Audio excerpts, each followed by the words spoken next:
So let me start with that of preparation of alkenes and alkynes. हम इकट्ठी कर लेंगे क्योंकि दोनों के रिएक्शन लगभग सिमिलर है। तो प्रेपरेशन हम एल्कीन एल्काइंस की इकट्ठी कर रहे हैं। ठीक, preparations of alkenes and alkynes। Alkene और एल्काइन इन दोनों की प्रेपरेशन के बारे में हम डिस्कस करेंगे बच्चा। देखिए बेटे, जहां तक हम प्रेपरेशन की बात करते हैं एल्कीन एल्काइन की, तो सबसे पहली प्रेपरेशन हम हमेशा से पढ़ते आए हैं फ्रॉम अल्काइल हैलाइड, क्योंकि alkyl halides are considered to be synthetic tools in the hand of chemist. तो ऑब्वियसली पहली प्रेपरेशन हम हमेशा किससे करते हैं? From alkyl halides. देखो बेटा, अल्काइल हैलाइड से जब हम प्रेपरेशन करते हैं तो दो तरह की होती है। सबसे पहले हमारे पास होती है डीहाइड्रोहैलोजिनेशन, डीहाइड्रोहैलोजिनेशन, और दूसरी होती है बेटा हमारे पास डीहैलोजिनेशन, डीहैलोजिनेशन। देखो बेटे, डीहाइड्रोहैलोजिनेशन की जहां तक बात करें, डीहाइड्रोहैलोजिनेशन का मतलब है removal of hydrogen and halogen. हमने हैलोजन और हाइड्रोजन दोनों की रिमूवल कर दी, तो वो डीहाइड्रोहैलोजिनेशन होती है। और अगर मैं डीहैलोजिनेशन की बात करता हूं तो that is removal of halogens only, removal of halogens. देखो बेटे, ये दोनों जो है, both of these are example of beta elimination, both are example of beta elimination. Now what do you mean by beta elimination? Please थोड़ा ध्यान देंगे। मान लीजिए अगर मेरे पास डीहाइड्रोहैलोजिनेशन करना चाहते हो तो ये CH2 मान लो यहां Br है। ठीक है बच्चे, अब देखो क्या होता क्या है कि जिस कार्बन पे हैलोजन लगा है उसको हमने अल्फा कार्बन बोला, और उससे अगले कार्बन को अपन ने बीटा कार्बन बोल दिया बेटा। क्लियर? अब जब कभी भी हम बेटे इसकी एलिमिनेशन करते हैं, ठीक, जैसे कोई स्पेसिफिक रिएजेंट लगाते हैं, तो यहां से हम ब्रोमीन और हाइड्रोजन दोनों को निकाल देते, एलिमिनेट कर देते हैं, और हमारे पास प्रोडक्ट बन जाता है लाइक दिस। सो क्योंकि यहां पे एक तो जो हैलोजन है वो तो निकला अल्फा कार्बन से, लेकिन हाइड्रोजन कौन सा निकला? बीटा कार्बन से, इसलिए this is called as beta elimination. Similarly इधर भी बीटा एलिमिनेशन ही हुआ करती है डीहैलोजिनेशन में, जहां पे दो हैलोजन होते हैं लाइक दिस। ठीक, अब इसकी मैंने एलिमिनेशन अगर करी तो यहां से इसको निकालेंगे तो हमारे पास ये बन जाएगा CH डबल बॉन्ड CH2। सो सी, एक हैलोजन अल्फा से एक हैलोजन बीटा से, इसलिए हम इसको बीटा एलिमिनेशन का ही नाम दिया करते हैं बेटा। तो both are examples of beta elimination. हालांकि बेटा बीटा एलिमिनेशन जो है एक बड़ा टॉपिक है, बहुत सारी चीजें इसमें होती है। ठीक, बीटा एलिमिनेशन एसिड कैटालाइज्ड भी होती है, बीटा एलिमिनेशन बेस कैटालाइज्ड भी होती है, उसमें E1 E2 इस तरह के रिएक्शन होते हैं जो अभी इस साल तुम्हें समझ नहीं आएंगे। रीजन बीइंग, उसके लिए पहले हमें काइनेटिक्स पढ़ना पड़ता है कि E1 रिएक्शन क्या होगा, E2 रिएक्शन क्या होगा, यूनिमॉलिक्यूलर क्या होगा, बायोमॉलिक्यूलर किसको बोलते हैं। ठीक, तो वो सब आपको +2 में करवाया जाएगा। ये सारा इसका डिटेल्ड मैकेनिज्म जो होगा, डिटेल्ड चीजें जो होंगी वो सिर्फ +2 में करवाई जाएंगी बेटा, after you will study kinetics. तो काइनेटिक्स के बाद तुम्हें समझ में आएगा कि E1 किसको क्यों बोले, E2 किसी को क्यों बोले। ठीक, इसमें कई तरह की एलिमिनेशन होती है बेटा, E1 E2 E1CB EI, कई तरह की एलिमिनेशन होती है जो आप +2 में पढ़ेंगे। +1 में सिर्फ इसका एक बेसिक सा आइडिया आपको अभी दे रहा हूं ठीक, मैकेनिज्म्स के बारे में अभी हम इसको नहीं करेंगे, क्योंकि इसके मैकेनिज्म मैंने बताया कि जब तक हमें ये फर्स्ट ऑर्डर सेकंड ऑर्डर ये चीजें नहीं पता होंगी तब तक मैकेनिज्म नहीं समझ में आएगा, करने का फायदा नहीं होगा, इसलिए वो +2 में होगा। आपको बेसिक आइडिया इसका दे रहा हूं मैं दोनों रिएक्शंस का, कि इससे कैसे एल्कीन और एल्काइन बनाते हैं, पर मैकेनिज्म आज हम डिस्कस नहीं कर रहे हैं। ठीक, देखो बच्चे, सबसे पहले हम डिस्कस करेंगे dehydrohalogenation. Dehydrohalogenation, see when we talk about dehydrohalogenation, जैसे कि मैंने पीछे बताया आपको, dehydrohalogenation is removal of hydrogen and halogens, removal of hydrogen and halogen, and this reaction is again an example of beta elimination. So it is very simple. मान लो हमारे पास mono halogen derivative है, जैसे कि अभी पीछे लिया था CH3CH2Br, ठीक है। अब बेटे इसमें हम क्या करेंगे, कोई strong base like alcoholic KOH, ऐसा कोई स्ट्रॉन्ग बेस रख देंगे। इसमें जरूरी नहीं होता बेटा एल्कोहलिक KOH, कोई भी strong basis are generally required, ठीक है। स्ट्रॉन्ग बेसिस में बहुत सारे होते हैं, जैसे KOH हो गया, NaOH हो गया, इवन C2H5O नेगेटिव इथोक्साइड या एल्कोक्साइड्स, ठीक, यानी कि जो स्ट्रॉन्ग बेसिस हैं, देखो KOH हो गया अल्कोहलिक कंडीशंस में बेटा, NaOH हो गया अल्कोहलिक कंडीशंस में बेटे। इसी तरह से स्ट्रॉन्ग बेस हो जाता है यहां पर इथोक्साइड C2H5O नेगेटिव, ठीक। इसी तरह से स्ट्रॉन्ग बेस और भी होते हैं, जैसे सोडा अमाइड में NH2, ठीक। ये कई सारे स्ट्रॉन्ग बेसिस होते हैं जिसमें ये रिएक्शन होता है, ठीक। More details will be told in +2। But इसमें क्या होगा, अगर अल्कोहलिक KOH होता है बेटे, या इनमें से कोई रिएजेंट लगता है, तो एक तो यहां से अल्फा कार्बन से हैलोजन निकलेगा, देखो जिस कार्बन पे हैलोजन लगा है उसको अल्फा कार्बन बोलेंगे, उससे अगले कार्बन से हाइड्रोजन निकलेगा, उसको बीटा हाइड्रोजन बोलेंगे।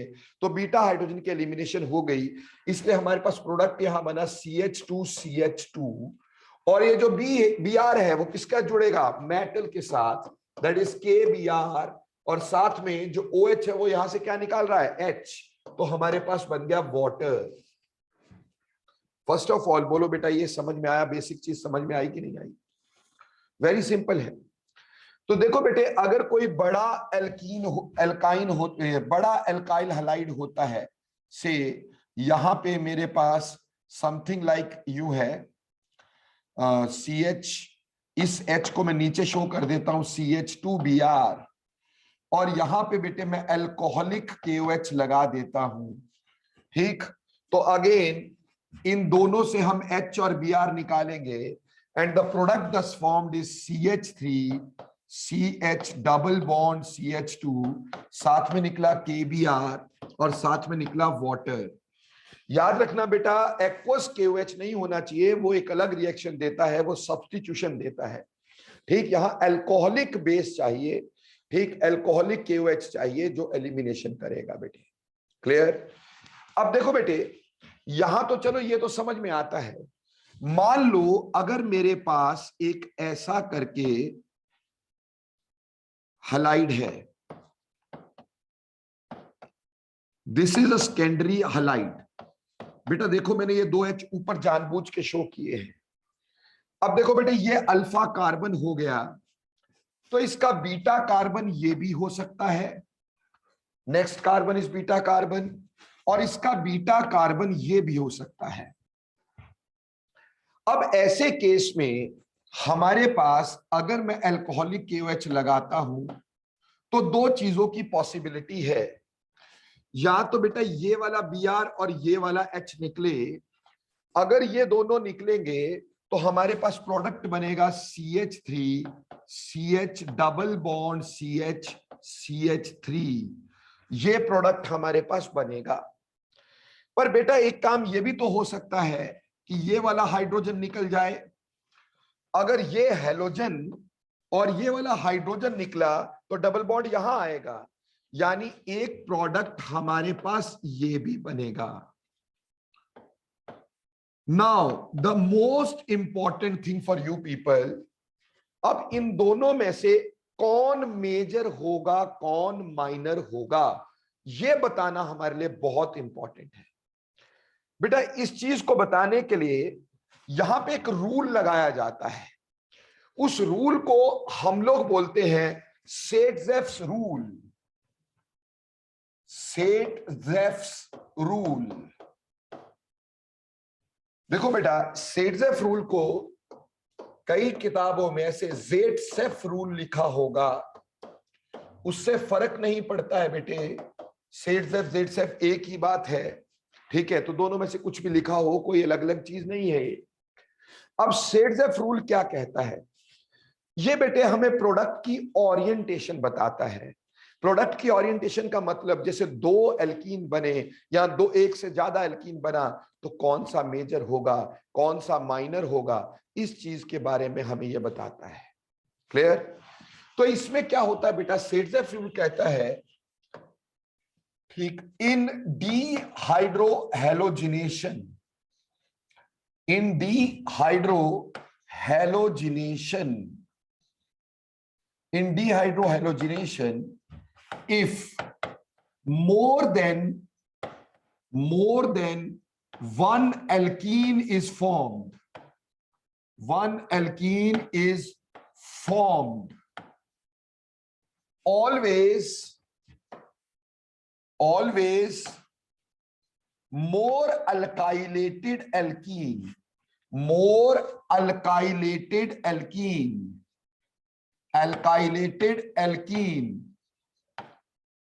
is the major product, ये सेट-जेफ रूल कहता है बेटा। कहता है अगर किसी रिएक्शन में, कौन से वाले में, डीहाइड्रोहैलोजिनेशन में, अगर एक से ज्यादा तरह का एल्कीन बने तो हमेशा बेटा हम मोर अल्काइलेटेड एल्कीन बनाते हैं।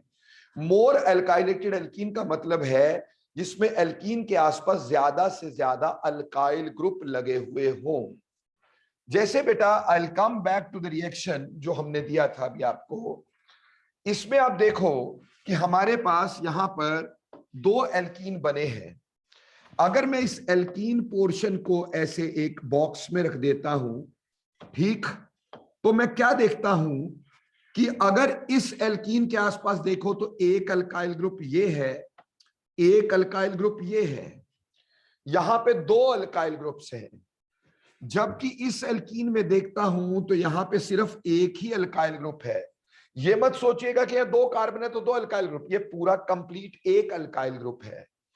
सो ये पहले वाला है, ये मोर अल्काइलेटेड एल्कीन है, इसमें अल्काइल ग्रुप ज्यादा है, मोर अल्काइलेटेड एल्कीन है।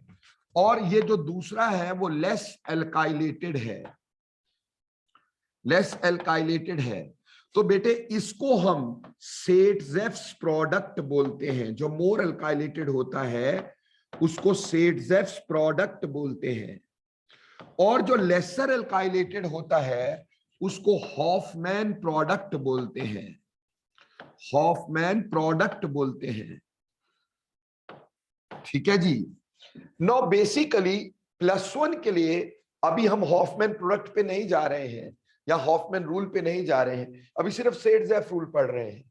According to this very you can say Saytzeff rule, हमने बोला कि जब भी दो या उससे ज्यादा, एक से ज्यादा एल्कीन बन रहे हो तो हमेशा मोर एल्काइलेटेड मेजर प्रोडक्ट होगा, यानी सेट-जेफ रूल वाला प्रोडक्ट मेजर होगा और ये माइनर प्रोडक्ट होगा, this will be minor product.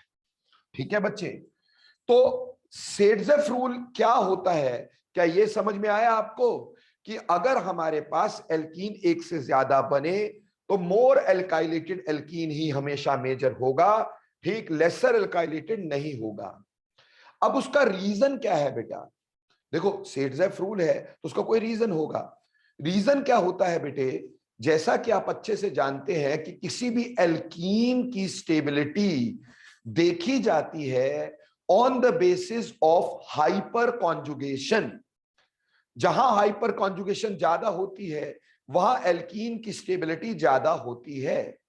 ठीक, अब हाइपर कॉन्जुगेशन के लिए हम क्या देखते हैं, alpha hydrogens.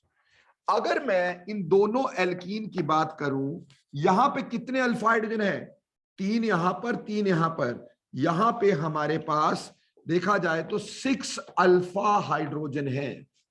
We have 6 alpha hydrogen, 3 यहां पर 3 यहां पर, ये अल्फा हाइड्रोजन हुए ना बेटा।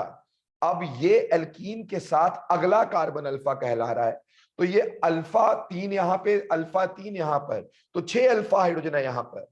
और यहां पे ध्यान दें तो सिर्फ यही 2 जो जस्ट इसके आगे, यही अल्फा कार्बन है, अगला तो बीटा है, तो यहां 2 अल्फा कार्बन अल्फा हाइड्रोजन है।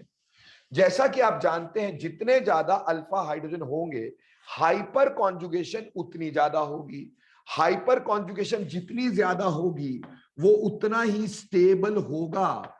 तो basically more alkylated alkene is always more stable and therefore what you can say Saytzeff rule is always followed. बोलो प्यारे बच्चों, सेट्जेफ रूल क्या हुआ और कैसे हुआ, क्यों हुआ, ये क्लियर हो गया?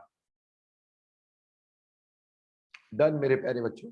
तो यहां से तुम्हें समझ में आ गया कि सेट्जेफ रूल क्या होता है, प्रोडक्ट कैसे बनाते हैं। बेटा ऐसा नहीं कि हॉफमैन रूल कभी लगता नहीं, हॉफमैन रूल एक्चुअली किसी प्रिसाइज सर्कमस्टांसेस होते हैं जिसमें हॉफमैन प्रोडक्ट मेजर होता है। There are some precise circumstances which will be discussed in +2। जब हम इसके मैकेनिज्म पढ़ पाएंगे तब हम इसके बारे में ज्यादा पढ़ पाएंगे, अभी हम मैकेनिज्म कर नहीं रहे हैं। ठीक, इस वजह से बेटे हम अभी सिर्फ इसको सिंप्लीफाई तरीके से +1 के हिसाब से बता रहे हैं। ठीक, आगे चलते हैं बेटा। अगली बात, इसी को अगर मैं ऐसे लिख देता हूं से, इसी में मैंने आपको बोला कि मेरे पास 2 ब्रोमो 3 मिथाइल ब्यूटेन है, 2 ब्रोमो 3 मिथाइल ब्यूटेन, और बेटे मैंने इसमें लगवाया एल्कोहलिक KOH। क्या लगाया? Alcoholic KOH। और हमसे पूछा कि इसका प्रोडक्ट बता दो कि इसका प्रोडक्ट क्या होगा, 2 ब्रोमो 3 मिथाइल ब्यूटेन का प्रोडक्ट क्या होगा एल्कोहलिक KOH के साथ। तो पहले तो हम बनाते हैं 2 ब्रोमो 3 मिथाइल ब्यूटेन। सी, हमारे पास ब्यूटेन का मतलब है 4 कार्बन, ठीक है जी। सेकंड पे हमारे पास लग गया ब्रोमीन और थर्ड पे लग गया मिथाइल ग्रुप। ठीक, अब इसके हाइड्रोजन करते हैं पूरे, ये लीजिए,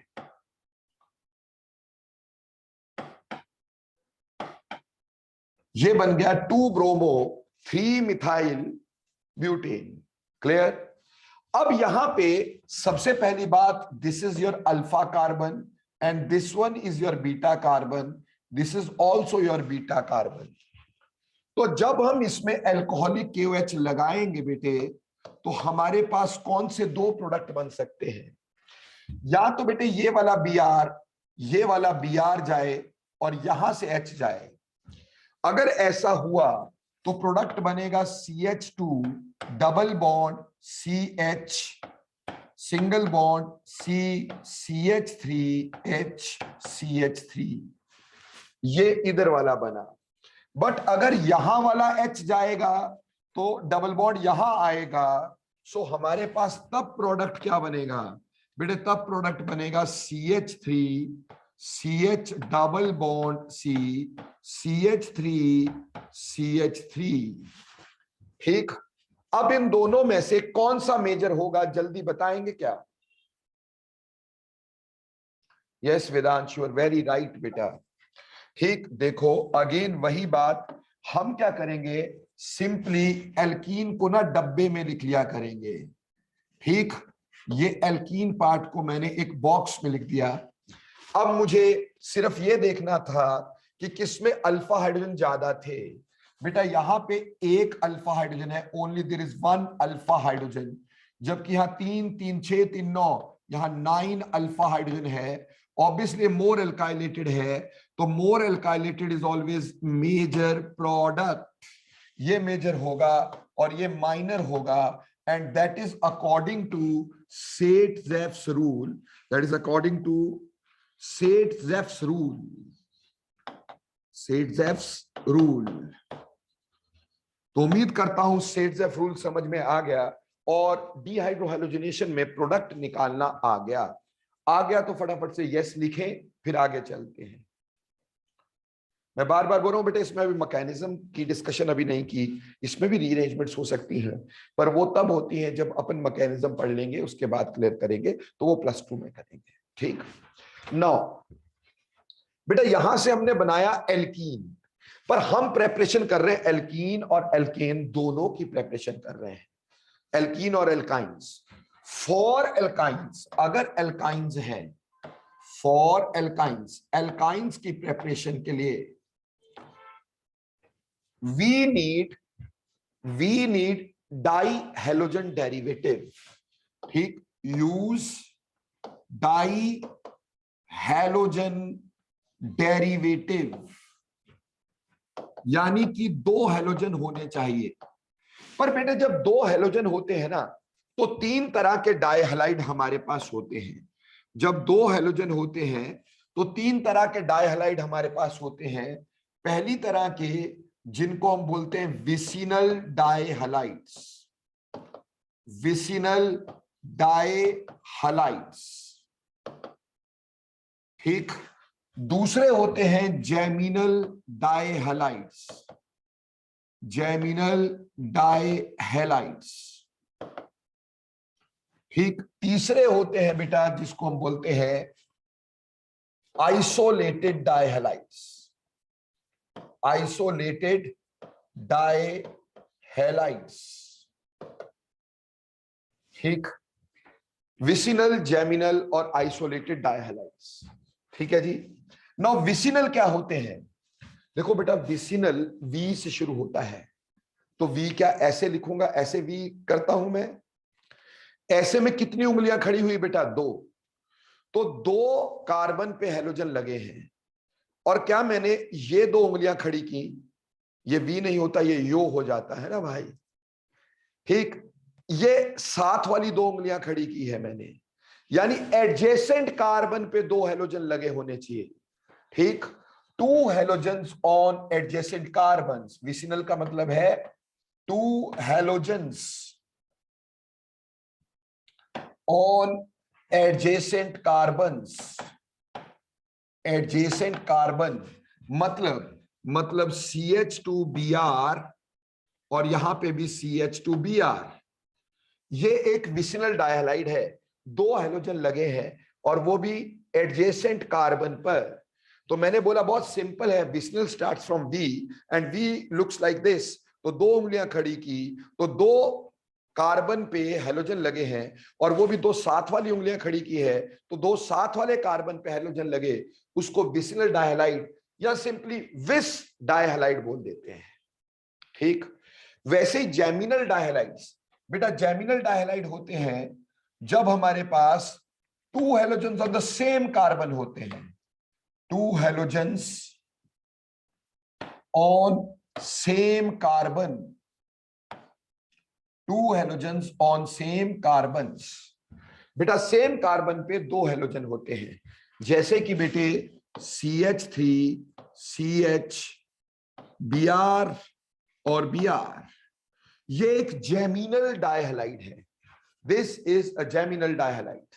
क्लियर, समझ में आया?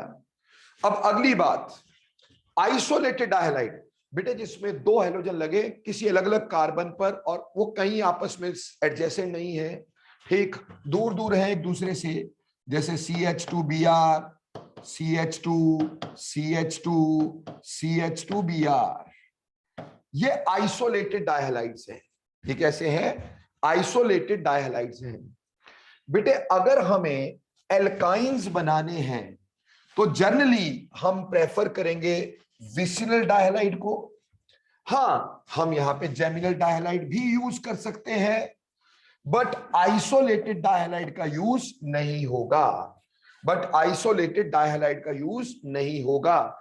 या तो विसिनल, हाँ जेमिनल भी यूज हो जाता है, ठीक, बट आइसोलेटेड डाइहैलाइड का यूज नहीं होता है। बोलो क्लियर हो गया? ठीक, अब चलो आगे प्रोडक्ट देखो। मान लो एल्काइंस बना रहे हैं, मान लो मेरे पास है CH2Br जो ऊपर लिया मैंने, CH2Br जो ऊपर लिया मैंने। अब मैंने यहां पे लगाया एल्कोहलिक KOH। क्या लगाया? Alcoholic KOH। जैसा कि आपको पता है कि एल्कोहलिक KOH में क्या होना है? Beta elimination.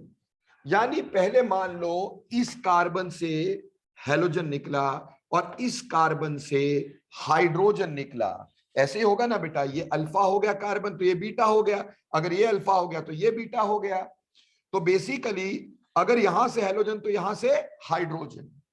ऐसे केस में पहले प्रोडक्ट क्या बना? CH2 double bond CHBr, CH2 double bond CHBr। बेटे अगर डबल बॉन्डेड कार्बन पे कोई ग्रुप लगता है ना तो उसको विनाइल ग्रुप बोलते हैं। तो इसको प्यार से बोल सकते हैं विनाइल ब्रोमाइड, विनाइल ब्रोमाइड। अगर डबल बॉन्डेड कार्बन पे कभी कोई ग्रुप लगता है तो उसको विनाइल ग्रुप कहते हैं, ये विनाइल ब्रोमाइड होता है। ये हो गया फर्स्ट स्टेप। अब मैंने दोबारा इसमें एल्कोहलिक KOH डाला और बहुत स्ट्रांगली हीट किया। जब हम बहुत स्ट्रांगली अब हीट करेंगे तो यहां से Br निकलेगा, यहां से H निकलेगा। एक बार फिर बीटा एलिमिनेशन हो गई and the product thus formed is alkyne, product thus formed is alkyne। बोलो बेटे बात समझ में आई कि नहीं? ये डाइहैलोजन डेरिवेटिव पे रिएक्शन किया अल्कोहलिक KOH का।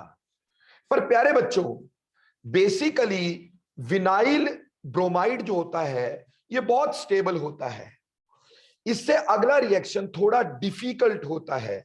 ये जो पार्ट है रिएक्शन का, this part is quite difficult. इसके लिए इसमें बहुत स्ट्रॉन्ग हीटिंग करनी पड़ती है।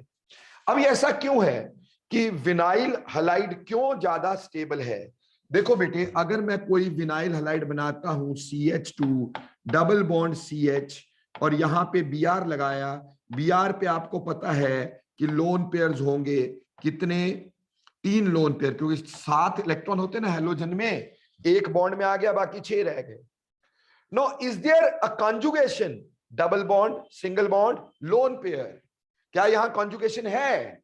Yes there is a conjugation. और कॉन्जुगेशन के चलते यहां के इलेक्ट्रॉन यहां और यहां के इलेक्ट्रॉन यहां जाएंगे, रिजोनेंस होगी, और रिजोनेंस के चलते इसमें जो स्ट्रक्चर बनेगा वो बन जाएगा CH1 negative single bond CH double bond Br1 positive. ये स्ट्रक्चर बन सकता है। इसकी वजह से इन दो का जो रिजोनेंस हाइब्रिड हम बनाएंगे, रिजोनेंस हाइब्रिड हम ऐसे बनाएंगे बच्चों, यहां पे Br और यहां पे पार्शियल डबल बॉन्ड कैरेक्टर रहेगा, है ना बेटा? रिजोनेंस की वजह से पार्शियल डबल बॉन्ड कैरेक्टर रहेगा। थोड़ा ध्यान से समझ लेना बेटा, यहां पे पार्शियल डबल बॉन्ड कैरेक्टर रहेगा ड्यू टू दिस रिजोनेंस। और डबल बॉन्ड बिटवीन हेलोजन और कार्बन की वजह से, पार्शियल डबल बॉन्ड की वजह से इसका टूटना मुश्किल हो जाता है। इसलिए जनरली एल्कोहलिक KOH का प्रोडक्ट यहीं रुक जाता है, इससे आगे नहीं जा पाता है। ये डिफिकल्ट होता है क्यों? There is a partial double bond character over here, partial double bond character. ठीक इस वजह से रिएक्शन को आगे जाना थोड़ा सा मुश्किल हो जाता है। तो हमें क्या करना पड़ता है? अगर अल्कोहलिक की वजह से तो जनरली प्रोडक्ट यहां रुक जाता है, या तो बहुत स्ट्रॉन्ग हीटिंग करें, या फिर हम एक काम कर सकते हैं, इसमें कोई बहुत स्ट्रॉन्ग बेस लगाना पड़ता है, जैसे कि NaNH2 सोडा अमाइड। ठीक, NaNH2 soda amide very strong base है बेटा ये। कभी भी NaNH2 देख लोगे ना, कभी भी NaNH2 देख लोगे ना, तो बेटा हमेशा ध्यान में रखना ये एल्काइन बनाएगा, बहुत स्ट्रॉन्ग बेस है। तो बेटे इसने क्या करना, ये रिएक्शन इजी कर देना है स्ट्रॉन्ग बेस की वजह से, और हमारे पास प्रोडक्ट जो हम चाहते हैं इजीली बन जाता है। इसलिए कंपटीशन में जाओगे तो ये ध्यान रखना कि अल्कोहलिक KOH रिएक्शन को यही रोक देता है, ठीक, जब तक कि वेरी स्ट्रॉन्ग हीटिंग ना की जाए। वेरी स्ट्रॉन्ग हीटिंग की जाए तब जाके बनेगा, उसकी जगह हम डायरेक्टली NaNH2 यूज कर लेते हैं। बेटे अगर मैं इस पे भी डायरेक्ट NaNH2 यूज कर लेता तो सेम ही बात होती, ठीक, क्योंकि स्ट्रॉन्ग बेस है तो सीधे एल्काइन तक रुकता, यहां तक रुकता ही नहीं। तो अगर आप डाई हैलोजन डेरिवेटिव से एल्काइन बनाना चाहते हो तो दो तरीके हो सकते हैं, या तो अल्कोहलिक KOH यूज करो और फिर उसके बाद उसकी स्ट्रॉन्ग हीटिंग करो, या फिर सीधे ही NaNH2 यूज कर लो। वो स्ट्रॉन्ग बेस है, वो सीधे एल्काइन तक लेकर के रिएक्शन को जाएगा। या फिर पहले स्टेप में अल्कोहलिक KOH चलो यूज कर लिया, तो सेकंड स्टेप में NaNH2 यूज करो ताकि रिएक्शन की डिफिकल्टी थोड़ी कम हो जाए और रिएक्शन इजीली हो जाए। बोलो प्यारे बच्चों, बात समझ में आई कि नहीं आई? इसी तरह से अगर बच्चे मैंने कोई बड़ा वाला, मान लो ये ले लिया डाई हैलाइड, और हम ले तो विसिनल ही रहे, आप मैंने कहा कि जेमिनल भी ले सकते, उसमें कोई दिक्कत नहीं होती है, that gives the same product, ठीक। अगर जेमिनल भी होगा करके दिखा दूंगा अभी, जेमिनल से भी सेम प्रोडक्ट होगा। अब इसमें मैंने डाल दिया सीधे, मान लो NaNH2, मैं कह रहा हूं कि पहले KOH भी यूज कर सकते हैं, तो यहां से ये Br, ये वाला H, यहां से ये Br, ये वाला H, क्योंकि हमें पता है सेट रूल लगना है, तो इधर वाले H नहीं जाने हैं, इधर वाले H जाने हैं, तो हमारे पास प्रोडक्ट जो होगा CH3C triple bond C CH3, ऐसे करके एल्काइन की प्रोडक्शन हो जाएगी। बोलो इज इट क्लियर और नॉट? इसी तरह से सर एक बार जेमिनल से भी करके दिखा दो।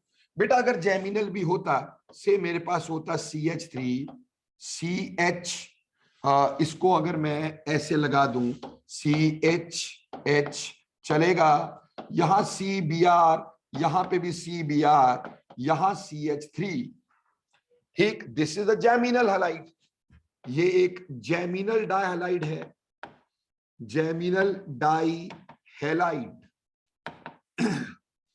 तो बेटा देखो यहां से Br जाएगा, यहां से H जाएगा, क्योंकि हमें पता है मेजर प्रोडक्ट तो वही आना है सीड्स के अकॉर्डिंगली, और यहां से ये जाएगा, यहां से ये जाएगा। तो अगर आपने इसमें अल्कोहलिक KOH भी लगाया है, ठीक, या फिर और स्ट्रॉन्ग हीटिंग की है, या फिर NaNH2 लगाया है, so the product is definitely alkyne, ठीक। यहां से ये निकाल दो, यहां से ये निकाल दो, तो सेम प्रोडक्ट वी कैन है। तो चाहे जेमिनल यूज करो चाहे विसिनल यूज करो, प्रोडक्ट सेम होता है। इसलिए अल्कोहलिक KOH जेमिनल और विसिनल में फर्क नहीं बता पाता, अल्कोहलिक KOH जेमिनल और विसिनल में फर्क नहीं बता पाता, क्योंकि प्रोडक्ट दोनों केसेस में सेम आ रहा है। ऊपर देखिए विसिनल लिया था तब भी प्रोडक्ट ये, यहां जेमिनल लिया था तब भी प्रोडक्ट ये, ठीक। तो अल्कोहलिक KOH या NaNH2 ये एल्काइंस बनाने के काम आते हैं।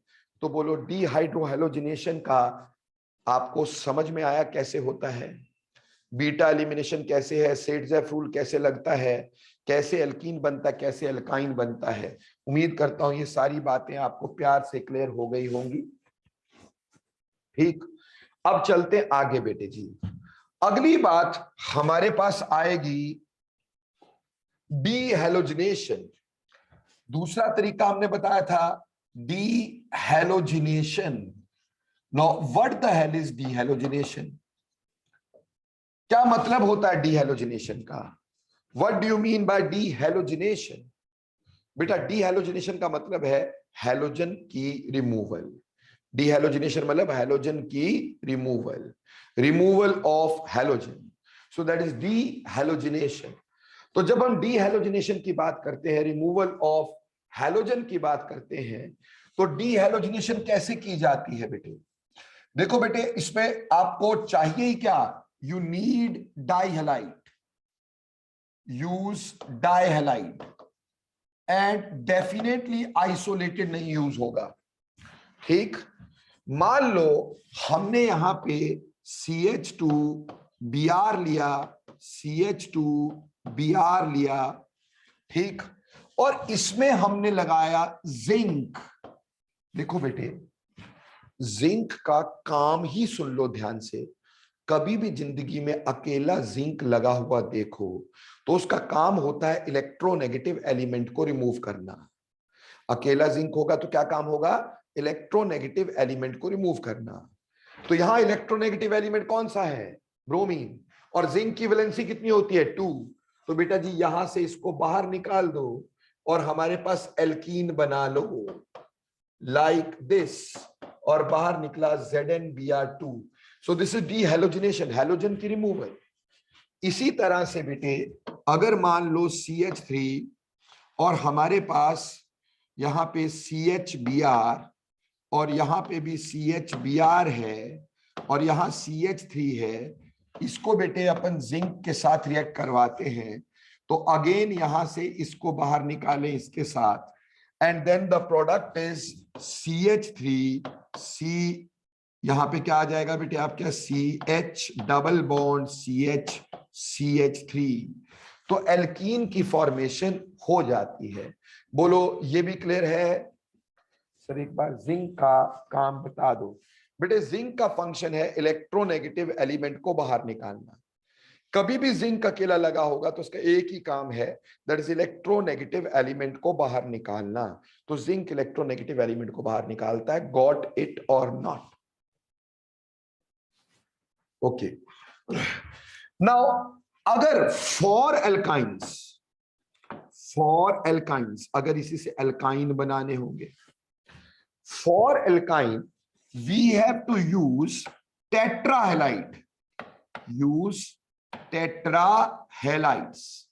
टेट्राहेलाइड्स का मतलब जिसमें 4 हैलोजन होंगे, ठीक, जैसे कि CHBr, CHBr, और यहां पे भी Br और यहां पे भी Br। अब फिर से लगा दो जिंक। तो जिंक का तो काम वही है, इलेक्ट्रोनेगेटिव एलिमेंट को बाहर निकालना। तो हमने ये सारा कुछ बाहर निकाल दिया, ठीक है जी। तो ZnBr2 बाहर चला गया बच्चे, और हमारे पास क्या बन गया? CH triple bond CH। We got alkyne out of it. हमें यहां से एल्काइन मिल गया, बहुत इजीली मिल गया। उम्मीद करता हूं बात समझ में आई होगी, एल्काइन कैसे बना। ठीक, इसी तरह से कोई बड़ा भी ले लोगे तब भी यही रहेगा, CH3CBr, यहां पे भी Br और यहां CBr और यहां पे भी Br, यहां CH3 और reacted in the presence of zinc. तो बेटा Br निकाल के you get an alkene out of it, you get an alkene out of it. तो ऐसे करके बेटे हम या तो डीहाइड्रोहैलोजिनेशन कर सकते हैं या डीहैलोजिनेशन कर सकते हैं, उससे एल्कीन और एल्काइन दोनों बना सकते हैं। बोलो इज इट क्लियर और नॉट? Thank you. अब देखो बेटे आगे चलते हैं। देखो इसके मैकेनिज्म्स के बारे में, उसकी स्टीरियोकेमिस्ट्री के बारे में बहुत कुछ है, बहुत कुछ। क्योंकि जब तुम इसका ऑप्टिकल आइसोमरिज्म पढ़ लोगे, इसमें इतना कुछ बताऊंगा नेक्स्ट ईयर, इतना कुछ, मतलब ये तो सिर्फ समझ लीजिए पूरे रिएक्शन का 2% बताया तुम्हें, ठीक। बट क्योंकि +1 में हमें बहुत सारी चीजें अभी नहीं पता होती हैं, ठीक, और बहुत सारे चैप्टर अभी हमने पढ़े ही नहीं है, ठीक है। क्योंकि ऑब्वियसली काइनेटिक्स जैसा चैप्टर बहुत इंपॉर्टेंट होता है, थर्मोडायनेमिक्स जैसा चैप्टर बहुत इंपॉर्टेंट होता है, ठीक। तो अभी आपके ये तो हुए नहीं है, तो इस वजह से बहुत सारी चीजें अपने को थोड़ा डिटेन करनी पड़ेगी, और +2 में इसको पूरा फ्लरिश करवाएंगे पूरे तरीके से, ठीक। एनी हाउ, अब चलते अगला प्रेपरेशन। बेटा नेक्स्ट प्रेपरेशन हमारे पास आएगा dehydration. Dehydration. Now, what do you mean by dehydration? This is another reaction to form alkenes rather. Dehydration का मतलब होता है removal of water. Removal of water. Water का removal. Removal of water. तो बेटा water का रिमूवल हम करते हैं from alcohols. From alcohols. From alcohols. ये एल्कीन्स बनाने के काम आता है बेटा, एल्कोहल्स के थ्रू. देखो बेटे, अगर मान लो एक एल्कोहल हो गया CH3 CH2OH.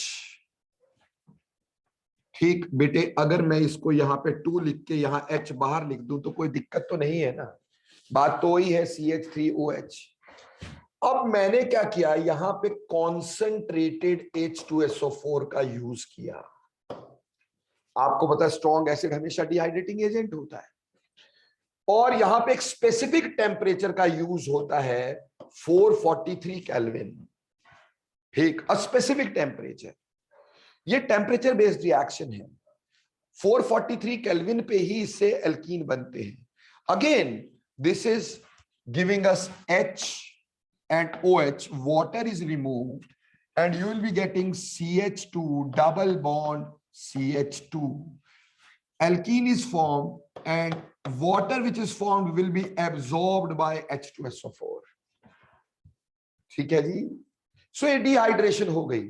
बेटा dehydration is another example of beta elimination. So ये भी beta elimination का एक example है.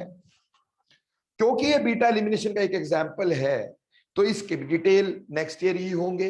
ठीक, अभी तो सिर्फ हम क्या करवा सकते हैं, वाटर रिमूव करके प्रोडक्ट बना सकते हैं, लेकिन इसके मैकेनिज्म्स के बारे में स्टडी करना, ठीक, और कैसे होगा वो नेक्स्ट क्लास में करवाया जाएगा आपको. ठीक, अब देखो बच्चे, इसी तरह से मान लो अगर आपके पास एल्कोहल है कोई CH3 CH, ठीक, और यहां पे OH लगा देते हैं CH2 CH3, और यहां पे लगाया कॉन्सेंट्रेटेड H2SO4, और वो भी 443 केल्विन पर. वो भी 443 केल्विन पर. ठीक है बच्चे. अब देखो अगेन से वही बात आ गई कि ये हमारे पास अल्फा कार्बन है और ये बीटा कार्बन है, ये भी बीटा कार्बन है. तो अकॉर्डिंगली इसमें भी सेडजेफ रूल ही लगना है. हमेशा मोर अल्काइलेटेड एल्कीन ही मेजर बनना है. इसलिए यहां से OH निकलेगा और यहां से H निकलेगा तो मोर अल्काइलेटेड एल्कीन बनेगा. तो हमारे पास ये करके ऐसे बन जाएगा एल्कीन. ठीक, इसलिए बेटे जो हमने सेडजेफ रूल पढ़ा था, यहां देखिए सेडजेफ रूल में बोला था इन डिहाइड्रोहाइलोजिनेशन, लेकिन हमने फ्यूचर में पाया कि किसी भी बीटा एलिमिनेशन में ऐसा होता है. किसी भी बीटा एलिमिनेशन में ऐसा होता है. तो in beta elimination if more than one alkene is formed, always more alkylated alkene is the major product. ये हमेशा ध्यान में रखते हैं कि डिहाइड्रोहाइलोजिनेशन के लिए रूल दिया गया था. देखो साइंटिस्ट ने जो रूल दिया वो डिहाइड्रोहाइलोजिनेशन के लिए दिया, इसलिए रूल लिखते हुए हम डिहाइड्रोहाइलोजिनेशन लिखते हैं. लेकिन जहां कहीं पे भी बीटा एलिमिनेशन होगी you will get the same product. Saytzeff product ही आपको मिलेगा. जैसे इस केस में भी बेटे हमारे पास यहां देखो ध्यान से सेडजेफ रूल प्रोडक्ट ही मिला. देखो बेटे मैकेनिज्म जरूर इसका +2 में होगा, ठीक, और इसकी डिटेल्स +2 में होगी, लेकिन थोड़ा सा मैं आपको चाहता हूं, थोड़ा सा ग्लिम्प्स देना यहां पे बताना चाहता हूं. ठीक, ये रिएक्शन एक्चुअली कैसे हुआ होगा, क्योंकि बेटा इसमें ना कई बार रीअरेंजमेंट्स भी होती है. मैं चाहता हूं कि वो भी आप समझ लें थोड़ी बहुत. वो तो चलो नेक्स्ट ईयर तो हम पूरा करेंगे, लेकिन अभी थोड़ा बहुत समझ लें.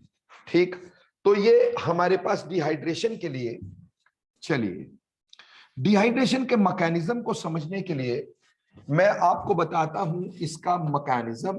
और जो लोग बताते हैं उसमें क्या गलती है ये भी बताऊंगा मैं आपको। ठीक, मैकेनिज्म जो लोग बताते हैं उसमें गलती होती है। ठीक, देखो बच्चे, हमारे पास पहले तो था H2SO4.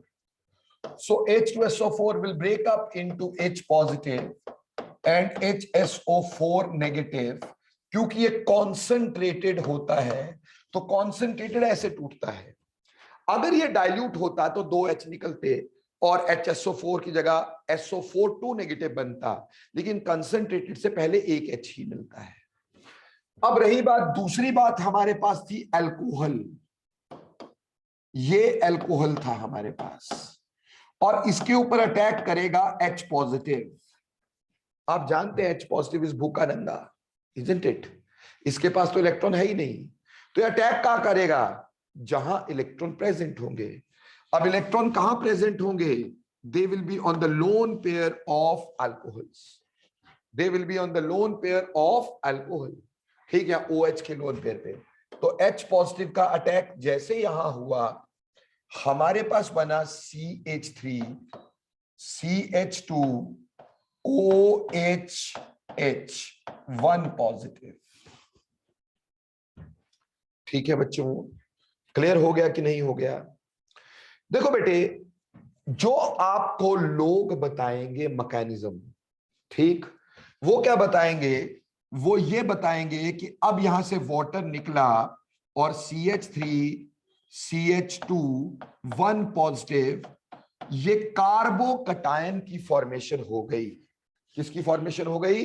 कार्बोकटायन की फॉर्मेशन हो गई बेटे जी। समझ में आया? ठीक, ये लोग बताएंगे आपको। और हम इस H को यहां लिख देते हैं, बीटा वाले को। ठीक, अब क्या होगा? ये H अपने इलेक्ट्रॉन यहां देगा, ठीक, और CH2 डबल बॉन्ड CH2 बन गया and H positive comes out. जैसा कि आपको बड़ी बार बताया ऑर्गेनिक केमिस्ट्री में, कर्मा कम्स बैक। जिसने पहले अटैक करना है उसको बाद में लात पड़नी ही पड़नी है।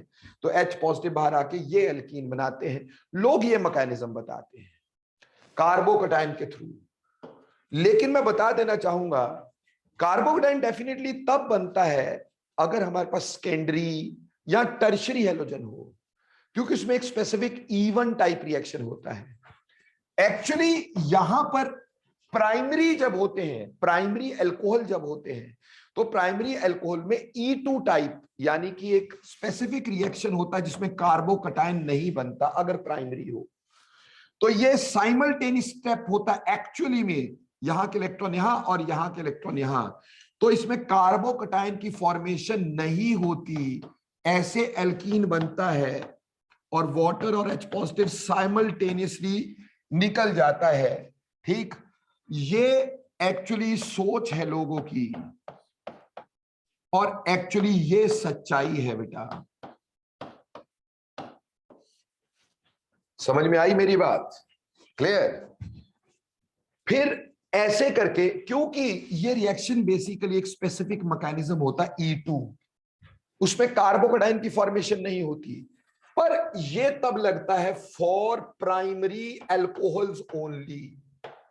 फॉर प्राइमरी अल्कोहल्स ओनली, ये सेकेंडरी अल्कोहल के लिए या टर्शरी अल्कोहल के लिए नहीं लगता है बेटा। ठीक, उसके लिए कार्बोकटायन ही लगता है। ठीक, क्लियर? पर क्या है कि उसकी, मैंने बोला ना कंडीशंस, नेक्स्ट टाइम समझाऊंगा आपको जब +2 में आओगे, कहां इवन होगा, कहां कार्बोकटायन बनेगा, कहां नहीं बनेगा। पर हां, एक बड़े मजे की बात है डिहाइड्रेशन में कि अगर आप इसके थ्रू चलोगे, इस रिएक्शन के थ्रू, तो प्रोडक्ट हमेशा सही निकलेगा। प्रोडक्ट गलत नहीं होगा, प्रोडक्ट सही ही निकलेगा। क्यों? इसमें बेटे ऐसे होने में भी बाद में रीअरेंजमेंट्स हो जाती हैं। इसलिए आपको अभी +1 के लिए इतना समझ लेना है कि आप इस मैकेनिज्म को फॉलो करते हुए चलेंगे तो कभी भी प्रोडक्ट गलत नहीं होगा। आप सोच को फॉलो करके चलेंगे तो प्रोडक्ट गलत नहीं होगा। रिएक्शन मैकेनिज्म भले ही गलत होगा लेकिन प्रोडक्ट गलत नहीं होगा, क्योंकि इसमें भी अगर प्राइमरी भी होते हैं, फर्दर ये बनने के बाद रीअरेंजमेंट्स होके प्रोडक्ट वही बनता है जो कार्बोकटायन के थ्रू बनना चाहिए था।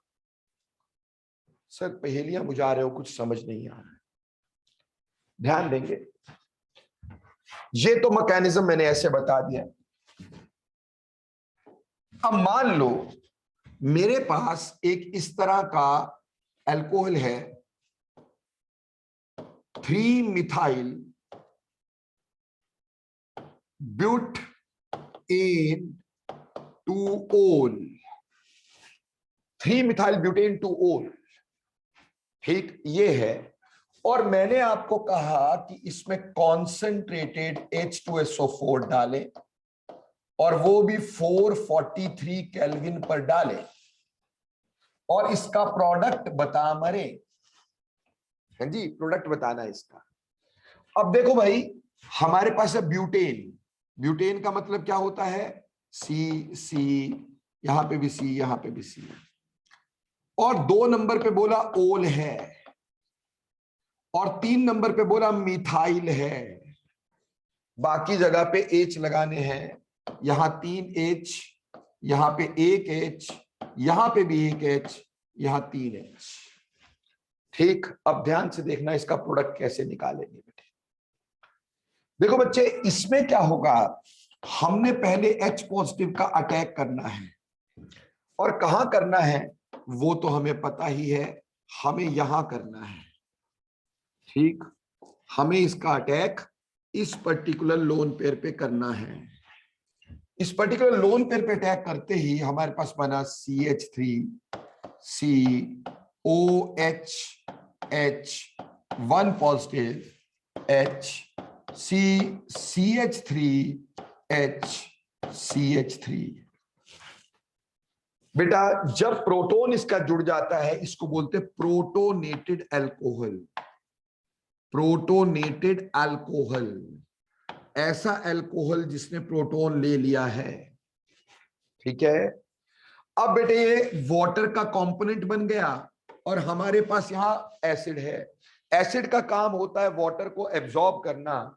तो बेटे यहां से ये इलेक्ट्रॉन यहां गए, ये बॉन्ड टूटा, हमारे पास प्रेपरेशन हो गई कार्बोकटायन की। ये बना कार्बोकटायन और रिमूव बाहर क्या हुआ, वाटर। क्लियर? बेटे याद करो, मैंने आपको कार्बोकटायन का फेट बताया था। ये कौन सा कार्बोकटायन बना है? ये सेकेंडरी। मैंने कहा था सेकेंडरी कार्बोकटायन या कोई भी कार्बोकटायन बने तो हम उसके अगले कार्बन पे देखते हैं कि उसके अगले कार्बन से यानी बीटा कार्बन से हाइड्रोजन को या मिथाइल को शिफ्ट करके अगर स्टेबिलिटी ऑफ कार्बोकटायन इंक्रीज होती हो तो हम हमेशा शिफ्ट करते हैं। बोलो याद है कि नहीं है?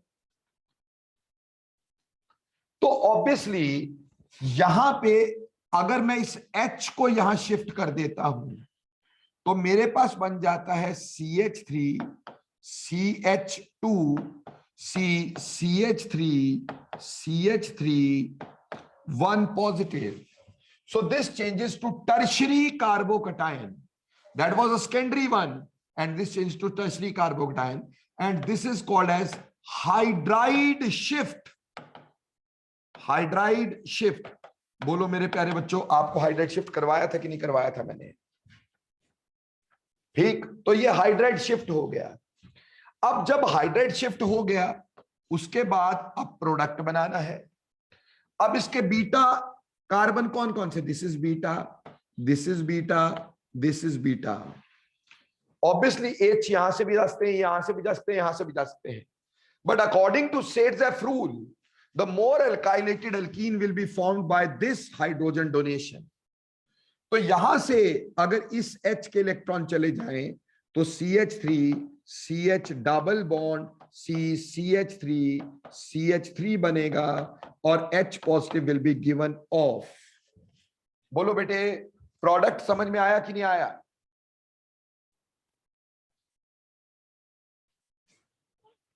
इसी तरह से अगर मान लो एक और चीज पे करके देखते हैं, दूसरी चीज मैं बोल रहा हूं, मान लो 3,3 dimethyl, 3,3 dimethyl butan into ol, 3,3 dimethyl butane to ol, heated with H2SO4, and that too at 443 Kelvin, and product is asked. Now इसमें आपने ब्यूटेन बनाया,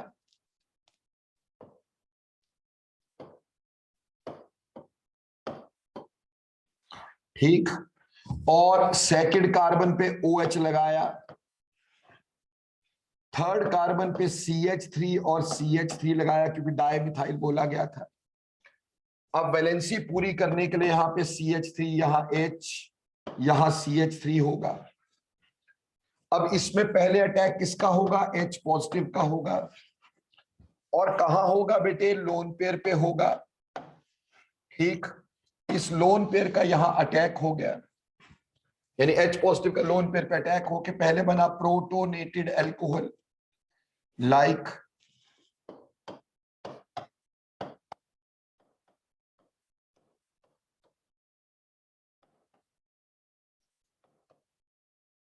इज इट क्लियर? नाउ यहां के इलेक्ट्रॉन गए यहां बच्चे, and this bond will be broken down, so automatically the product is CH3, CH1 positive, C, CH3, CH3, CH3, ठीक। now what? यहां से कौन सी शिफ्ट दिखाओगे बेटा? you will show methyl shift, क्योंकि सेकेंडरी था तो इसमें कौन सी शिफ्ट हो जाएगी? Methyl shift. गॉट इट और नॉट? तो इस मिथाइल शिफ्ट से CH3 यहां, CH3 CH, CH3 C, CH3 CH3 1 positive. So C पहले सेकेंडरी था, अभी ये कैसा बन गया? टर्शियरी बन गया। और इसमें शिफ्ट कौन सी हुई? मिथाइल शिफ्ट हुई। शिफ्ट कौन सी हुई? मिथाइल शिफ्ट हुई, जिससे कार्बोकेटाइन की स्टेबिलिटी बढ़ी। अब बेटे ऑब्वियसली ये बीटा हाइड्रोजन सबसे इजीली निकल सकता है, रीजन बीइंग उससे मोर अल्काइलेटेड अल्कीन बनेगा, इसलिए इस केस में प्रोडक्ट जो आया CH3 C, CH3 double bond C, CH3 और CH3, ये प्रोडक्ट आ गया। बोलो प्यारे बच्चों, मैकेनिज्म क्लियर और नॉट?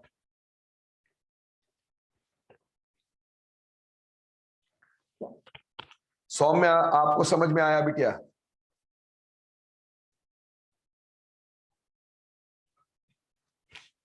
सौम्या, थैंक यू बेटे।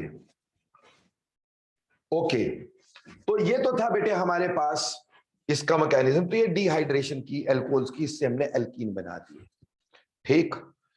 अब ये तीन मेजर तरीके थे एल्कीन और एल्काइन बनाने के, इससे एल्काइन नहीं बना, इससे एल्कीन ही बना, ठीक। ये तीन मेजर तरीके, लेकिन बाकी तरीके हमने ऑलरेडी करे हुए हैं एल्कीन बनाने के। कैसे?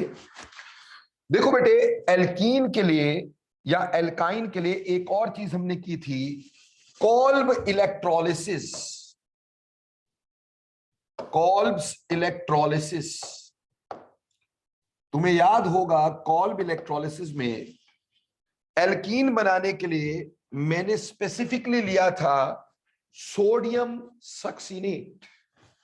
क्या लिया था? Sodium succinate. What was sodium succinate?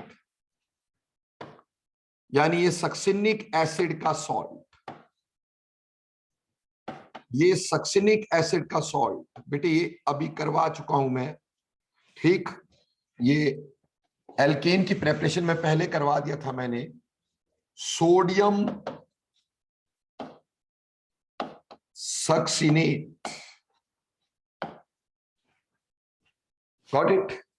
और हमने कहा था कि जब इसकी इलेक्ट्रोलिसिस करवाई जाए, यानी इसमें करंट को पास करवाया जाए, तो यहां से इसको तोड़ देते हैं, इस पर्टिकुलर जगह से इसको तोड़ देते हैं, और उससे हमारे पास बन क्या जाता है? याद करें, CH2 सिंगल बॉन्ड CH2, ये बन जाता है, ठीक। फिर मैंने कहा था कि इसके दो प्रोडक्ट पॉसिबल होंगे, या तो ये फ्री रेडिकल अपने ही तरह के किसी फ्री रेडिकल से जुड़ेगा, ये बॉन्ड यहां, ये बॉन्ड यहां, और साइक्लोब्यूटेन बनाएगा। क्या बनाएगा? साइक्लोब्यूटेन। और यहां ये आपस में ही जुड़ जाएंगे, ये आपस में जुड़ के क्या बनाएंगे? CH2 एल्कीन बनाएंगे। मैंने कहा था यहां पे लार्ज एंगल स्ट्रेन है, ठीक, लार्ज एंगल स्ट्रेन है, क्योंकि sp3 हाइब्रिडाइज्ड कार्बन का बॉन्ड एंगल होना चाहिए था 109.5, बट यहां बॉन्ड एंगल कितना होता है? 90 डिग्री, तो नॉट स्टेबल। तो ये इस साइड ना जाके रिएक्शन इसी साइड ज्यादा जाता है, इसलिए एल्कीन की फॉर्मेशन इससे कर सकते हैं। बोलो इज इट क्लियर? पहले किए हो ये? इसी तरह से अगर मैं इसकी जगह पे सोडियम मैलिएट या फ्यूमारेट ले लेता, ठीक, सोडियम मैलिएट या फ्यूमारेट, ये दोनों एक ही बात होती है, जैसा कि आपको पता है। सिस फॉर्म को मैलिक एसिड बोलते हैं और ट्रांस फॉर्म को फ्यूमैरिक एसिड बोलते हैं। तो हमने यहां पे सोडियम मैलिएट या फिर सोडियम फ्यूमारेट ये ले लिया है, ठीक। अब इसको हम हमेशा यहां से तोड़ देते हैं, जैसा कि आपको पता है, ठीक। जब इसकी इलेक्ट्रोलिसिस करवाई जाती है, इलेक्ट्रोलिसिस जब इसकी करवाई जाती है, तो यहां से तोड़ के हमारे पास इस तरह का CH डबल बॉन्ड CH ये बन जाता है, और ये या तो अपने ही तरह के फ्री रेडिकल के साथ जुड़ता है, CH डबल बॉन्ड CH, इसके साथ जुड़ेगा ये वाला बॉन्ड यहां, ये वाला बॉन्ड यहां, तो साइक्लोब्यूटाडाइन बन सकता था। और या ये आपस में ही बॉन्ड बना के क्या बनाएंगे? एल्काइन बना डालेंगे। क्या बनाएंगे? एल्काइन बना डालेंगे बेटे। As you know this is anti aromatic, anti aromatic, और एंटी एरोमेटिक स्टेबल नहीं होता, not stable, and therefore reaction इस साइड नहीं जाता, इससे एल्काइन बन जाता है, और वो भी कौन सा? एसिटिलीन। एल्काइन बनता है, वो भी कौन सा बनता है? एसिटिलीन बनता है। बोलो ये रिएक्शन पहले किए हो कि नहीं किए हो?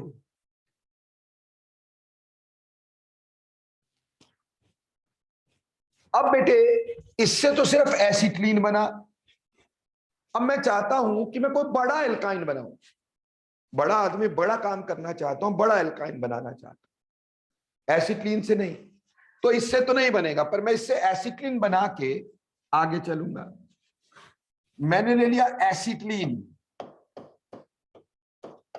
देखो बेटे, आपको सर ने एक बात बताई थी, दुनिया में 4 तरह के एसिडिक हाइड्रोजन होते हैं। सारे बच्चे मन में याद करो, कौन से 4 तरह के एसिडिक हाइड्रोजन होते हैं? सही बोल रहे हो। कौन कौन से? फ्लोरीन से जुड़ा हाइड्रोजन एसिडिक होता है, ऑक्सीजन से जुड़ा हाइड्रोजन एसिडिक होता है, नाइट्रोजन से जुड़ा हाइड्रोजन एसिडिक होता है, and yes triple bond carbon से जुड़ा हाइड्रोजन एसिडिक होता है। तो यहां पे ट्रिपल बॉन्ड कार्बन से जुड़ा हाइड्रोजन है, एसिडिक है कि नहीं है? बिल्कुल है। इस बात का फायदा उठाते हैं, और मैंने इसमें सोडियम लगा दिया। अगर मैंने 1 इक्विवेलेंट ही लगाया मान लो, तो एक H रिप्लेस हो गया, तो यहां पे Na जुड़ गया, इसको बोला H निकल गया, क्योंकि मेटल का काम होता है, मेटल का काम होता है एसिडिक हाइड्रोजन को डिस्प्लेस करना। मेटल का काम क्या होता है? एसिडिक हाइड्रोजन को डिस्प्लेस करना। तो इस मेटल ने इस एसिडिक हाइड्रोजन को डिस्प्लेस कर दिया। अब बेटे ये जब बना, इसको बोलेंगे मोनो सोडियम एसिटाइलाइट, एसिटाइलाइट, मोनोसोडियम एसिटाइलाइट, ठीक। कुछ नहीं है, this sodium has displaced this acidic hydrogen, nothing else. अब जितने कार्बन तुम्हें बढ़ाने हैं उतने कार्बन का अल्काइल हैलाइड ले लो। एक्स जानते ना, एक्स क्या होता है? हैलोजन। मान लो आपने 2 कार्बन बढ़ाने हैं, इथाइल हैलाइड ले लो। ठीक, 3 कार्बन बढ़ाने हैं, प्रोपाइल हैलाइड ले लो, जितने बढ़ाने हैं। ठीक, अब उससे क्या हुआ, हमें पता है जहां मेटल और हैलोजन देख लो, वो तो लैला मजनू है, उसको तो बाहर निकालना ही है। तो यहां से मेटल और हैलोजन को निकालेंगे बाहर और हमारे पास बन जाएगा CH ट्रिपल बॉन्ड Cr। जितना मर्जी बड़ा आप क्या बना सकते हैं? एल्काइन बना सकते हैं। ठीक, और ये हो गया टर्मिनल एल्काइन। कैसा हो गया? Terminal alkyne. क्यों बोला टर्मिनल एल्काइन? क्योंकि इसमें ट्रिपल बॉन्ड एंड में है, तो टर्मिनल एल्काइन ऐसे बना लिया भाई हमने। पहले सोडियम से रिएक्ट करवाया और फिर उसको जितने कार्बन बढ़ाने थे उतने कार्बन के अल्काइल हैलाइड से रिएक्ट कर मारा, अपना बन गया प्रोडक्ट। पर सर मुझे ना टर्मिनल नहीं चाहिए, नॉन टर्मिनल चाहिए। चलो, तो मैंने यहां पे सोडियम लगाया ज्यादा से 2 इक्विवेलेंट्स, तो यहां का H यहां का H दोनों ही H रिप्लेस हो गए, तो Na ट्रिपल बॉन्ड Na। ठीक, अगर ये मोनोसोडियम एसिटाइलाइड था तो इसको क्या बोलेंगे बेटा? Obviously disodium acetylide. Disodium acetylide. ठीक है प्यारे बच्चों, अब वेरी सिंपल, अल्काइल हैलाइड लगा दो। क्या लगाओ? अल्काइल हैलाइड लगाओ, जितने कार्बन बढ़ाने हैं। ठीक, मतलब यहां पे ज्यादा लगाना एक्सेस में, तो ये वाला Na और ये वाला Na, ये वाला X भी गया, ये वाला Na, ये वाला X भी गया, 2 लगाए ना मैंने, तो R इधर भी लग गया, R इधर भी लग गया, प्रोडक्ट बन गया RC triple bond Cr। So this gave us non terminal alkyne.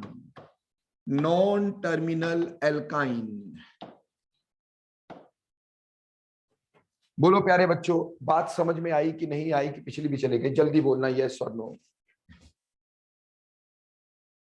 Very good, very good. ये एल्काइन बड़े बनाने का तरीका था बेटा। एक और फॉर एल्कीन, एल्कीन बनाने का एक तरीका पहले बताया था सर ने, from alkynes. Alkene from alkynes, alkene from alkynes. Alkyne से एल्कीन बनाना, बोलो सर ने सिखाया था। CH3 triple bond CH3। इसमें तुम्हें याद करो, एक करवाया था LCBT, लोकल चलने वाली बस ट्रांसपोर्ट। याद आया कुछ? LCBT है ना जी, लोकल चलने वाली बस ट्रांसपोर्ट। कहा Lindlar's catalyst gives cis form and Birch reduction gives trans form. यानी यहां पे अगर मैं लिंडलार्स कैटलिस्ट लगाता हूं, लिंडलार्स कैटलिस्ट क्या होता है? प्लेडियम बेरियम सल्फेट का पर्ल पॉइजन विद सल्फर और क्यूनोलिन और बॉइलिंग जाइलीन। ये करवाया था कि नहीं? With hydrogen. ये लिंडलार्स कैटलिस्ट कहलाता है, लिंडलार्स कैटलिस्ट। और लिंडलार्स कैटलिस्ट हमेशा क्या देता है? LC, यानी लिंडलार्स कैटलिस्ट गिव्स सिस एल्कीन्स। तो यहां पे एल्कीन तक रिएक्शन रुक जाया करता है और सिस एल्कीन की फॉर्मेशन हो जाती है। तो यहां पे सिस ब्यूट टू ईन बन गया। और वहीं पर अगर इसमें बेटे मैंने सोडियम इन लिक्विड अमोनिया रख लिया, सोडियम इन लिक्विड अमोनिया, बोलो इसको क्या बोलते थे? Birch reduction. ये बर्च रिडक्शन होती है, बर्च रिडक्शन। और बेटे हमने आपको दिमाग में लाया था कि birch reduction gives us transform, और इसका लॉजिक भी बताया था मैंने वहां पर, अभी दोबारा नहीं बता रहा हूं। तो इट विल गिव ट्रांसफॉर्म, तो ट्रांस बन जाएगा CH3 CH double bond CH CH3। तो यहां ट्रांस ब्यूट टू इन की प्रोडक्शन हो जाएगी। बोलो बेटे ये दोनों रिएक्शन पहले किए थे आपने कि नहीं किए थे? Yes you did that.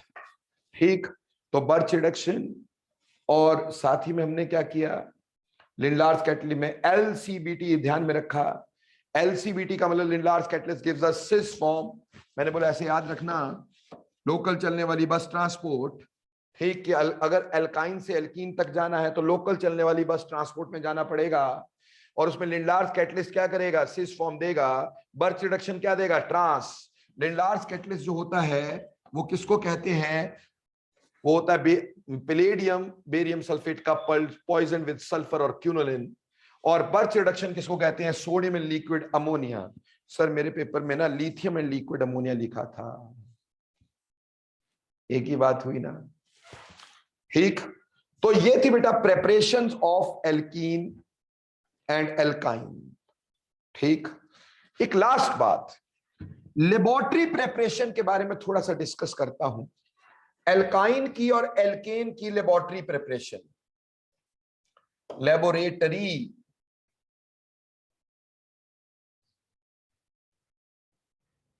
Preparation बेटा 10th में पढ़ी है तुमने। ठीक बेटे, हमारे पास ना कुछ कार्बाइड्स होते हैं, कार्बाइड यानी कार्बन के कंपाउंड्स, जैसे कि एक होता है बेरिलियम कार्बाइड, ठीक, BeC2 beryllium carbide.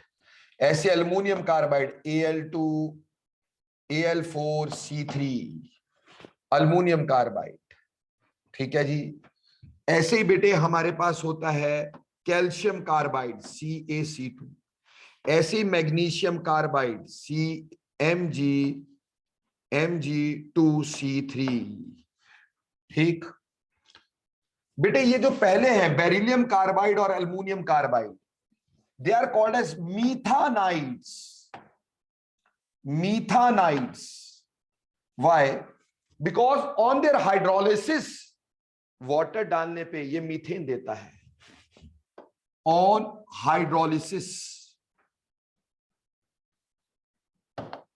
Gives methane, तो ये मीथेन की लेबोरेटरी प्रिपरेशन में यूज होता है। वेयरएज कैल्शियम कार्बाइड जो है दैट इज कॉल्ड एज एसिटलाइट। एसिटलाइट, एसिटलाइट क्यों बोलते हैं, ये ऑन हाइड्रोलिसिस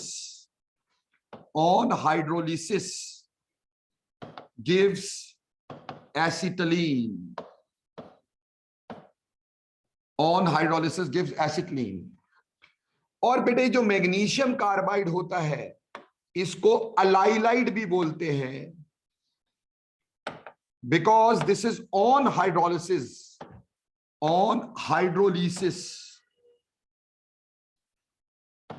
gives प्रोपाइन, तो इसको अलाइलाइड बोलते हैं। मतलब क्या हुआ सर, हमें समझ नहीं आया। मान लो बेटे मेरे पास Be2C, रादर उल्टा लिख दिया मैंने यार, Be2C क्योंकि कार्बन की वैलेंसी 4 होती है ना बेटा। क्लियर? ऐसे हो जाएगा, ठीक। या फिर अल्युमिनियम कार्बाइड लिख देते हैं Al4C3। बट इसके कई सारे फॉर्मूला होते हैं, ये पॉलीमेरिक होता है ना बेटा, BeC2 भी होता है, इट इज पॉलीमेरिक। ठीक, Al4C3 अगर बेटे इसके हाइड्रोलिसिस करें यानी वाटर डालें, तो जैसे कि मैं आपको बोल रहा हूं वाटर डालेंगे तो इससे मीथेन बनता है। 3 यहां पर है तो मैंने मीथेन बना दिया, और साथ में अल्युमिनियम का हाइड्रोक्साइड बना करता है बेटा, अल्युमिनियम का हाइड्रोक्साइड बना करता है। You can balance this equation very easily. यहां 4 आ गया, अल्युमिनियम को बैलेंस करने के लिए यहां 3 आ गया बेटे। तो बेसिकली हमारे को कितने वाटर मॉलिक्यूल चाहिए, 12 वाटर मॉलिक्यूल चाहिए। लो जी, aluminium carbide and beryllium carbide gives us methane. Whereas when we use calcium carbide in water, where we use calcium carbide in water, ठीक, बेरिलियम कार्बाइड इस तरह से भी लिखा जाता है बेटा, BeC2, उसका मैं अभी बताऊंगा कैसे, और ऐसे भी होता है Be2C, ठीक। तो कैल्शियम कार्बाइड जो है, ठीक, that can give rise to calcium hydroxide, ठीक, एंड एसिटिलीन। यहां से एसिटिलीन की फॉर्मेशन होती है लेबोरेटरी में। इसी तरह अगर Mg2C3 को वाटर में डालें तो हमारे पास मैग्नीशियम का हाइड्रोक्साइड और साथ में बनता है प्रोपाइन, ठीक, क्लियर। यानी बेसिकली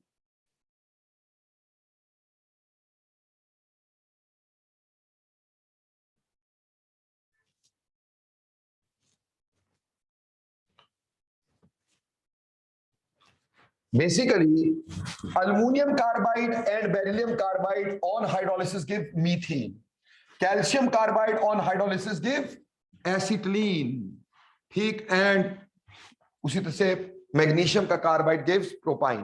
पर सर आज तक आपने सब कुछ कॉन्सेप्ट से बताया, इसको क्यों रट्टा मरवा रहे हो? नहीं नहीं, नो रट्टा। क्यों ऐसा होता है? Why this gives acetylene? Why this gives methane? Why this gives this? Reason. बेटा कैल्शियम कार्बाइड का स्ट्रक्चर देखें। कैल्शियम कार्बाइड में कैल्शियम 2 पॉजिटिव और C triple bond C 1 negative 1 negative, इसमें आपस में बॉन्ड्स होते हैं, ठीक। अब ऑब्वियसली इधर कार्बन की कितनी कितनी वैलेंसियां खाली हैं? बेटा कार्बन की वैलेंसी खाली कितनी है बोलो? एक एक। तो जब हम इसमें वाटर डालते हैं OH H OH H ऐसे बनेगा, तो देखो CaOH का होल ट्वाइस और साथ में C ट्रिपल बॉन्ड C, यहां पर H, यहां पर H जुड़ जाएगा। इसका स्ट्रक्चर ही ऐसा है, इसमें वैलेंसियां ऐसे खाली होती है। It is a polymeric structure. यहां पे कार्बन एक एक सिंगल बॉन्ड से जुड़ा होता है, तो हाइड्रोलिसिस होने से वो सिंगल बॉन्ड टूट करके उसमें 4 हाइड्रोजन लगेंगे, तो इसलिए वहां मीथेन बनता है। जैसे मैग्नीशियम का जो स्ट्रक्चर हमारे पास CH2C triple bond C 1 negative 1 negative, ठीक है जी, इस तरह से करके हमारे पास रहता है, ठीक। और साथ में मैग्नीशियम 2 पॉजिटिव, तो इसको MgC3 भी लिख सकते हैं सिंपली। इस तरह का स्ट्रक्चर होता है, ठीक। और अगर Mg2C3 लिखना होगा तो भी कोई प्रॉब्लम नहीं, C, ठीक, यहां पे आप क्या 3 negative C triple bond C 1 negative, इसका 2 मैग्नीशियम बॉन्ड बनाते हैं, तो यहां पे 4 नेगेटिव चार्ज हो गए, 4 पॉजिटिव चार्ज हो गए, तो ये स्ट्रक्चर उससे भी क्या बनता है? प्रोपाइन। क्योंकि यहां देखो H यहां तो यहां जाएगा, यहां H यहां जाएगा, तो हमारे पास 2 H लगेंगे, प्रोपाइन बनेगा। सो this is based on the structure. Got it और नॉट? तो ये लेबोरेटरी प्रेपरेशन थी बेटा, ठीक। इससे एसिटिलीन की प्रेपरेशन कर सकते हो, मीथेन की प्रेपरेशन कर सकते हो लेबोरेटरी में, और साथ ही साथ हम इससे प्रेपरेशन कर सकते हैं प्रोपाइन की भी। उम्मीद करता हूं बातें समझ में आ गई होंगी। तो आज हमने एल्कीन और एल्काइन की प्रेपरेशन बेटे कंप्लीट कर दी है। सो नेक्स्ट ईयर की बात आएगी, ठीक। Next year will deal with chemical properties of alkene and alkynes.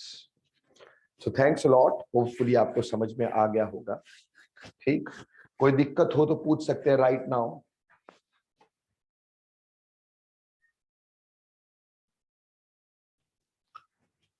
So clear है?